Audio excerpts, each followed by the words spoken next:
Plus de motards pour les présidents d'institutions. Alassane Ouattara veut sanctionner Patrick Achi et Adama Bictogo.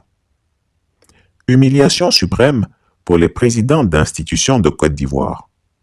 Alassane Ouattara, qui de plus en plus est l'objet d'un désordre mental inquiétant, a piqué une grosse crise de colère quand on lui a fait savoir qu'Adama Bictogo, le président de l'Assemblée nationale, et Patrick Achi, le Premier ministre, se pavanaient dans les rues d'Abidjan avec des cortèges de motards, toutes sirènes hurlantes. Adama Bictogo, le truculent Bochoman, est celui qui dépassait toutes les bornes. Où qu'il aille, il se fait escorter par ses motards, roulant à vive allure et abusant des sirènes. Pour se rendre à son bureau, à son domicile, en visite dans des grains ou chez ses amis, il lui faut absolument sa dose de sirène. Il ne se sentait vraiment puissant, malgré qu'il n'ait pas son bac B, que s'il débarquait précédé de ses motards, encadré par ses dizaines de gardes de corps et sa cour de laudateurs chantant ses louanges. Les services de renseignement ont remonté à Alassane Ouattara les abus dont se rendaient coupables très souvent Adama Bictogo et certaines fois Patrick Achi. Apprenant cela, l'octogénaire super menteur a failli s'étouffer de colère. Il a ordonné que s'arrête immédiatement ce cirque grotesque. « Ces gens se prennent pour qui ?» a-t-il hurlé. « Je vais arrêter ça tout de suite. » Il a appelé son petit frère, Tene Birahima Ouattara dit la Fiole, et lui a ordonné d'appeler Patrick Achi, le chef du gouvernement, et Adama Bictogo, le président de l'Assemblée nationale, pour les informer des nouvelles dispositions arrêtées en ce qui concerne l'utilisation d'une escorte motorisée. Il les a enjoints de cesser immédiatement l'utilisation des motards dans chacun de leurs déplacements. Il a traité Adama Bictogo de voyou sans scrupules, qui lui avait lui aussi menti sur son bac B. Et au comble de la colère, il a étendu cette mesure à tous les présidents d'institutions de Côte d'Ivoire. Dorénavant, plus personne n'aura ce privilège en Côte d'Ivoire, excepté lui, le chameau, et son vice-président, Koné Tiemoko Mélié. Tous les chefs d'institutions ont ainsi reçu la nouvelle comme un coup de massue. Ce qui a choqué Patrick Achi, c'est le fait que le chef de l'État passe par l'un de ses subordonnés pour lui dicter ses instructions. Pour lui, c'est un gros manque de respect et une totale déconsidération de la part de son chef qui privilégie ainsi les voies familiales aux voies régaliennes et protocolaires. Les chefs d'institution sont d'autant plus mécontents de cette mesure injuste parce qu'Alassane Ouattara lui-même en la matière ne donne pas le bon exemple. En effet, chaque fois qu'il se rend en France, il exige du gouvernement français la mise à sa disposition de 10 agents de sécurité, membres du service de protection de l'Élysée et avec motard s'il vous plaît. Évidemment, le coût de détachement de ces agents de très haut niveau est entièrement aux frais du contribuable français. Pourtant, normalement, il n'a droit qu'à 2 ou 3 agents de sécurité.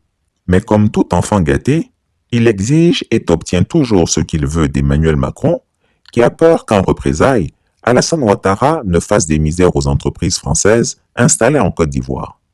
Mais le personnel du Quai d'Orsay n'en pense pas moins. Tous accusent l'ancien ministre Jean-Yves Le Drian, qui, corrompu, n'était pas en mesure de refuser quoi que ce soit au despote ivoirien. Celui-ci ne chantait-il pas à qui veut l'entendre que Jean-Yves Le Drian était son obligé, et pour cause. Le personnel du Quai d'Orsay attend beaucoup de la nouvelle ministre des Affaires étrangères.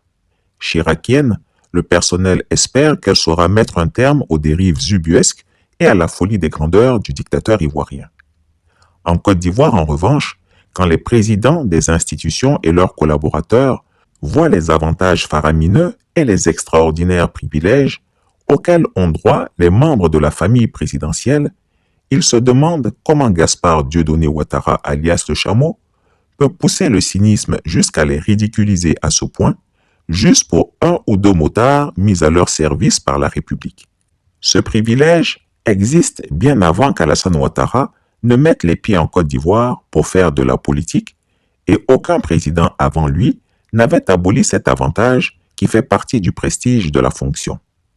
Pourtant, les opposants maliens vivant en Côte d'Ivoire ont droit à une escorte policière comme dénoncé dans une de mes publications intitulée « Les preuves irréfutables que la Côte d'Ivoire est la base arrière de l'opposition malienne qui doit détruire le Mali et dont je vous partage un extrait.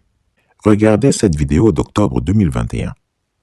En ce début de soirée de ce samedi 9 octobre 2021, l'ancien premier ministre du Mali, encore moins le président du parti Yelema, M. Moussa Mara, a rendu une visite de courtoisie au président du mouvement BSS Boubacar Sidiki Sangaré dans sa résidence en Côte d'Ivoire. Les fils renégats du Mali ont l'escorte de la police nationale et du protocole d'État ivoirien. Ils bénéficient des ors et lambris du pouvoir ivoirien pour opérer un putsch au Mali et détruire leur propre pays, en intelligence avec une puissance étrangère ennemie, à savoir la Côte d'Ivoire. Alassane Ouattara peut-il affirmer que l'escorte motorisée, dont bénéficient les opposants maliens en sol ivoirien, s'est faite sans son accord préalable et à son insu? Alors, pourquoi priver nos présidents d'institutions de ce privilège? Quand on dépouille un chef de ses attributs de pouvoir et de ses apparats, il ne reste de lui qu'un simple individu insignifiant, sans consistance, sans épaisseur et sans autorité. Il semble que Patrick Kachi et Adama Bictogo sont inconsolables, pour ne citer que cela. Peut-être que le chameau voudra reconsidérer sa position suite à l'article de Chris Yapi, et dans ce cas, les présidents d'institutions me seront redevables. Mais ça n'a pas dit. Ça veut dire que ce qui est là. Mais ça n'a pas dit. Ce qui est là. Mais ça n'a pas dit. Ça veut dire que ce qui est là. Mais ça n'a pas dit. Ce qui est là. Si ça l'était ça. Moi, je dis que c'est ça. C'est vrai que c'est ça. Pour éviter ça. Chris Yapi ne ment pas. Retrouvez Chris Yapi sur ses deux chaînes YouTube, sa chaîne Dailymotion, Instagram et VK.